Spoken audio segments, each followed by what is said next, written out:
Hi, I'm Anna Polly, Senior e-learning developer at iSpring, and today I want to talk about corporate training ROI.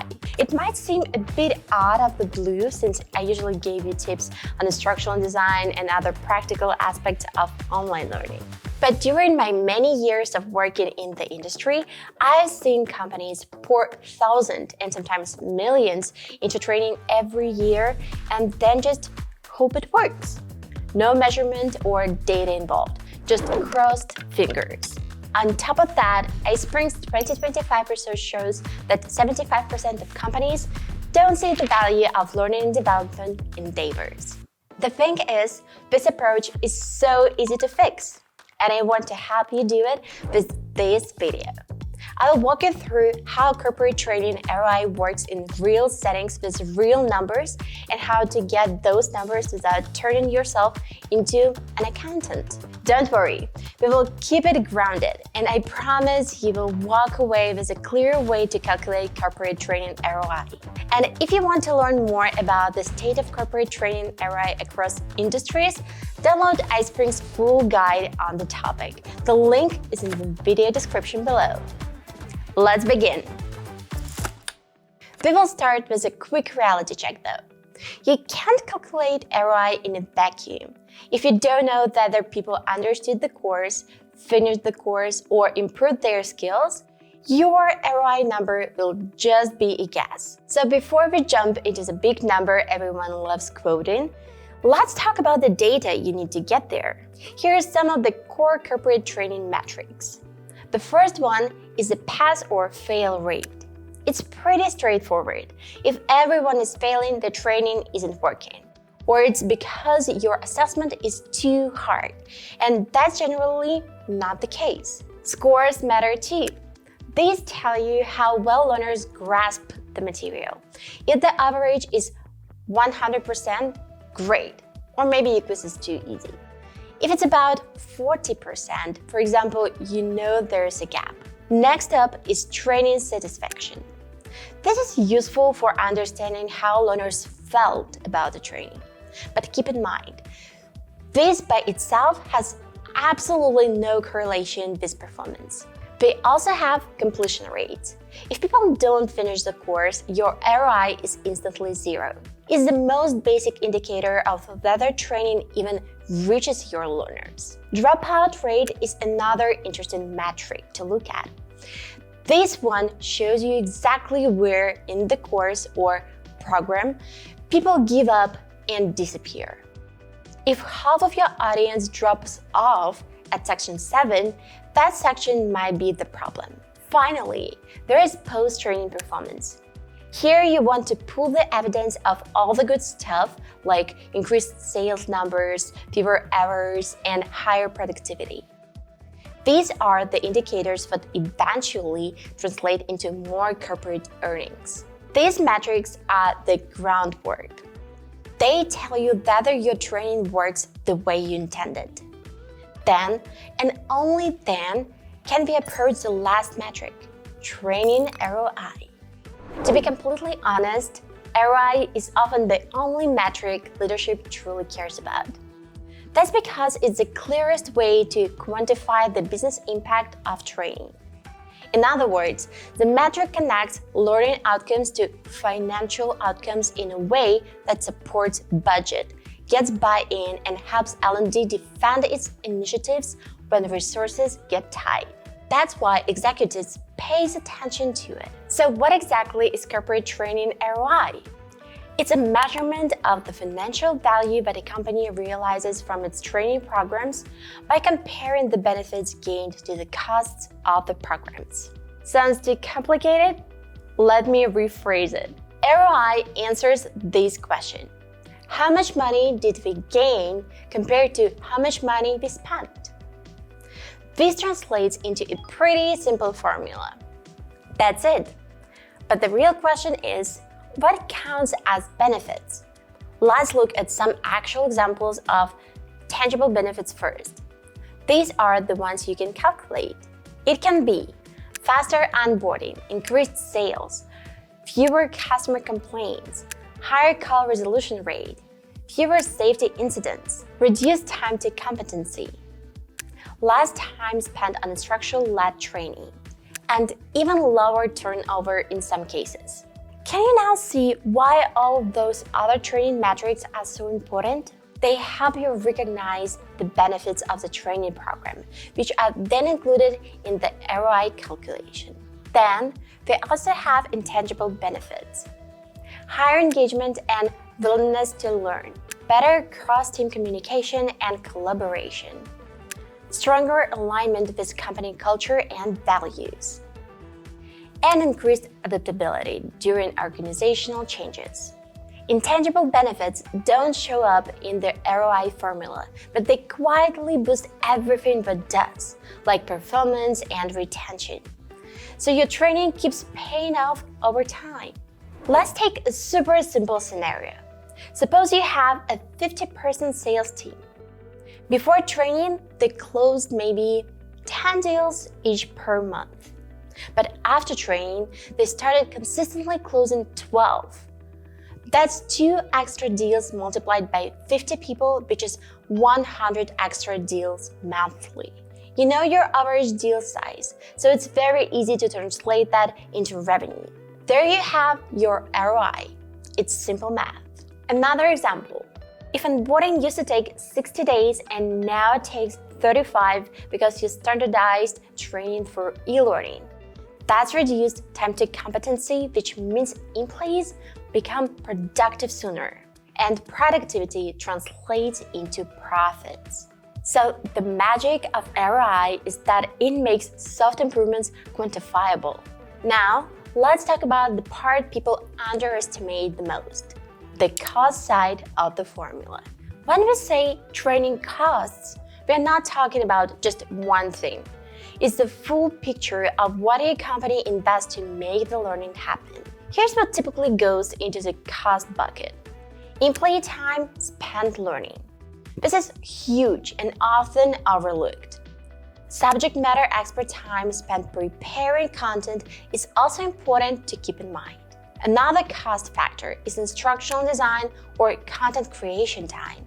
Be sure to also calculate instructor-led training hours if you still use live trainings. Training materials like documents, videos, and other resources add to the costs as well.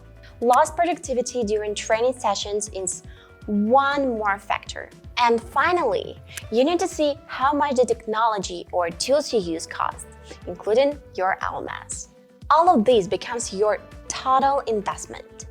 And unless you calculate this clearly, your ROI will either be inflated or incomplete. Speaking of LMS, a learning management system plays a major role in both the cost and the benefits of your training. You don't need to calculate an LMS ROI separately, but keep in mind that your LMS license and setup become part of the training costs, and your LMS-driven savings and improvements become part of the training benefits. But if you need to see the exact LMS ROI, you can read iSpring's article on the subject. I put the link below in the video description. Here are some of the most important ways an LMS improves your overall training ROI.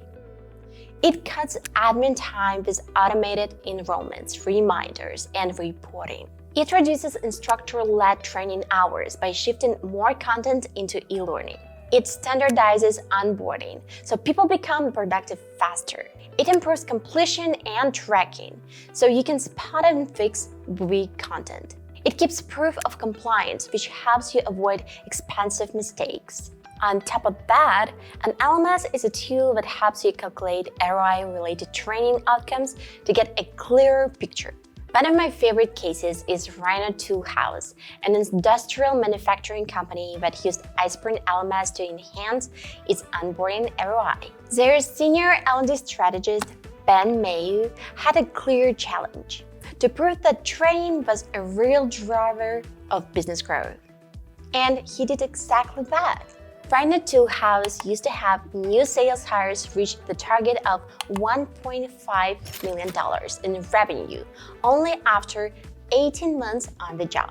After deploying iSpring LMS and restructuring onboarding, that same milestone dropped to 12 months. That reduction directly translated into a 33% improvement in ROI on new hires because people became productive faster, and those generated revenue sooner. But the best part is that happened beyond onboarding. They started seeing real movement across the whole sales team. Their existing reps showed steady median sales growth simply because training became structured.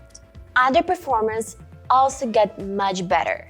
After Ben launched an individual coaching program powered by LMS data, they did better in Q1 2025 than in all of 2024. And people also stayed longer. Among the employees who went through the new training, retention jumped by 50%. Plus, the LMS finally gave Ben the kind of analytics that leadership pays attention to. He could link training milestones directly to revenue shifts and walk into C-suite meetings with real numbers. This case shows what then you run a training through a good LMS and finally get clear data, you can prove its impact, and it shows up in real business results. By the way, if you want to learn more about this case and the state of ROI-driven corporate training, check out iSpring's comprehensive guide on the matter. The link is also attached in the description. Now, but you've seen how a company used an LMS to boost ROI in a very measurable way, let's walk through a simple example so you can picture how this works inside your organization. Imagine you hire 50 new employees every year, and your starting point is more traditional instructor-led trainings. These might include things like 5 full training days, trainer cost at around $500 per day, employee costs at roughly $200 per day. So the math looks like this. Trainer costs reach $2,500, and employee costs end up being around $50,000. The total onboarding cost is $52,500. And you still don't know who paid attention, who understood the material, or how long it took people to reach full productivity. Not so good, right? You don't have much to show your leadership. Now, after moving onboarding into an LMS and setting solid corporate training goals, you turn most of the content into structured e-learning. Here's what's going to happen. The instructor-led component becomes a 2-hour session. All the rest is done in the LMS. As you can see, it cuts the expenses dramatically right away. Then, factor in the annual cost of the LMS, and you will have the new total onboarding cost. It already shows $43,800 saved every year. And that's just the saving on delivery. It doesn't take into consideration faster ramp-up, consistent quality, fewer errors, or better tracking. And since an LMS tracks completion, scores, and progress, you can finally plug real data into the final ROI formula. For the sake of this example, let's only calculate the LMS-related numbers. And here's what we will get using the training ROI formula. There you have it. The calculation comes out to roughly 630% ROI, a fantastic outcome. And this is the kind of result your leadership won't ignore. Now, before we wrap this up, let's talk about the things that usually derail ROI calculations, because from my experience, everyone encounters at least one of these pitfalls at some point. The first trap is relying on feel-good metrics. You know the surveys where people say the course was interesting or useful? That tells you nothing about whether they actually learned something or if their performance changed. ROI is about behavior and results, not whether the training had good vibes. So look to tangible numbers first. The second trap is trying to calculate ROI before you have any baseline data. If you don't know what performance looked like before training, you can't prove that the training improved it. You need that before and after picture. Otherwise, your ROI number is just a guess. The third trap is overestimating benefits. It's easy to look at the training and think, oh, this will definitely increase sales by 50%. ROI only works when your numbers are tied to actual business metrics, not wishful thinking. The fourth trap is ignoring time savings. You already saw it in the examples above. It's a huge factor. People often forget that time is money. Less time in training, less time bothering instructors, less time onboarding, etc., etc. All of that translates directly into financial value. Trap number 5 is measuring everything. Some teams track 27 different metrics because they're available on the LMS dashboard. But more metrics don't mean more clarity. In fact, it usually means more noise and confusion.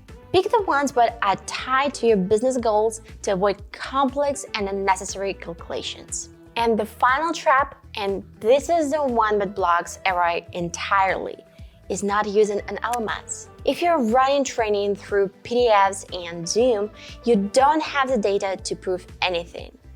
You can't track completions, you can't compare performance, and you can't measure improvements. That's what I love about iSpring LMS. It gives you clean, ready-to-use analytics that connects training to business outcomes. And it's easy to deliver the analytics to your senior executives with a supervisor dashboard that shows all the key numbers in one place, ready to share with leadership. So if you're using iSpring LMS, you have all the metrics you need for ROI. Completion data, time spent, progress dynamics, test performance, learning path, onboarding analytics, and connections to business KPIs. And automation saves literally hours of admin time, which is part of your LMS ROI.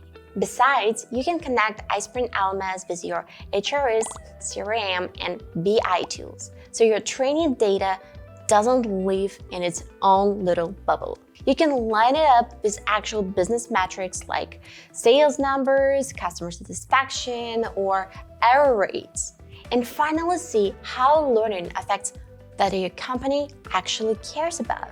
It also means you can design courses with business KPIs in mind from day one and track them transparently instead of guessing. And here's a fun fact from our research. Almost half of L&D teams already rely on LMS analytics as their main way to measure impact. And the people who track ROI consistently are the ones who feel the most confident walking into budget conversations because they have the numbers to back them up. All of this helps L&D professionals, trainers, and HR managers responsible for training do their job with a clear line of sight. As our expert Alnet Kasiana said, we overcome resistance by speaking the language of business, connecting training to real-world metrics like onboarding speed, sales, and customer satisfaction. So if I had to give you only one final thought, it would be this. Training ROI is no longer an optional metric. It's the thing that helps you cut through opinions, preferences, emotions, or outdated approaches. You can finally ground your training decisions in reality. And honestly, once you start measuring ROI properly, something shifts. You stop arguing for training and you start leading it, showing the business where the opportunities actually are. It allows you to build programs that you can prove are worth the investment. U-shaped strategy. That's it. I think where L&D becomes exciting. So go back to your team, look at your training data with fresh eyes, run the formula, and see what story it tells you. And if you want help refining your ROI-driven training approach, read our guide on the ROI shift. It's a great source of insight and actionable advice. I promise you. Once you see ROI clearly, you will never run training the old way again. All right, thank you for watching and I hope to see you soon. Subscribe to the channel and you won't miss my new videos.